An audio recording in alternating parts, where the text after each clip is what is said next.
First things first, I'm the realest. Drop this and let the whole world feel it. Let them feel it. And I'm still in the murder business. I can hold you down like I'm giving lessons in physics. Right. You should want a bad bitch like this. Drop it low and pick it up just like this. Yeah. Cup of Ace, cup of Goose, cup of Chris. I heal something worth a half a ticket on my wrist. I'm so fancy. You already know I'm in the fast lane. From LA to Tokyo, I'm so fancy. Can't you taste this gold? Remember my name to blow. Kamusta na si Kapitan Tiago? Mahinang-mahina na ang tibok ng puso at wala nang ganang kumain. Ginigiitan siya ng pawis tuwing madaling araw. Unti-unti nang kumakalat ang lason sa kanyang katawan. Parang Pilipinas. Habang tumatagal, lalong humihina. Ang lalo pang nagpapahina sa kanya ay ang pagdaramdam, panaginip at bangungot. Katulad ng pamahalaan. May ilang gabi nang nagigising siyang patay ang ilaw at iniisip na siya ay bulag. Nang pumasok akong may dalang ilaw ay tinawag akong Padre Irene at tinawag akong tagapagligtas. Ganyan-ganyan ang pamahalaan.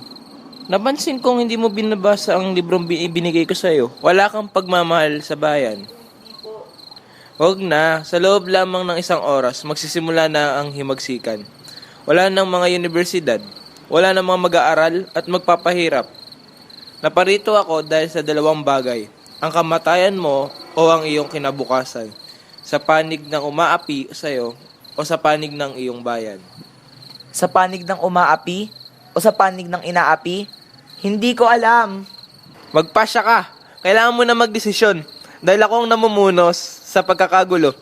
Ipakikiusap ko sa iyo na samantalahin mo ang pagkakataon. Pamahalaan mo ang isang ukbo at lusubin niyo ang Santa Clara. Kukunin mo ang isang taong ikaw lang nakakakilala. Si Maria Clara. Oo, si Maria Clara. Bumalik ako upang siya iligtas. Pasisiklabin ko ang himagsikan upang gibain ang pintuan ng kumbento. Huli na kayo. Anong ibig mo sabihin? Si Maria Clara ay patay na. Patay? Hindi, paano nangyari to? Ika-6 ng hapon nang siya ay mamatay. Naparoon ako sa kumbento upang makibalita nang sabihin nila sa akin ang lahat. Pagbalik ko ay isang liham mula kay Padre Salvi na ipinaabot kay Kapitan Tiago ang dala ni Padre Irene. At dahil na rin sa sulat na ito kung kaya't nananangis ang kapitan. Hindi maaari ito. Hindi pa siya patay. Buhay pa si Maria Clara. Ililigtas ko siya ngayon. Ginoong Simon, huminahon kayo. Wala na tayong magagawa liban sa tanggapin ang katotohanan. Namatay siya nang hindi man lang nalalamang ako'y buhay? Namatay nang hindi nalaman na ako'y nagbalik para sa kanya? Kaawa-awang tao, labis siyang naghihirap. Nagtiis siya ng napakahabang panahon para sa kanyang iniibig at ito ang nakuhang ganti. Sadyang nakakapanghina ng damdamin.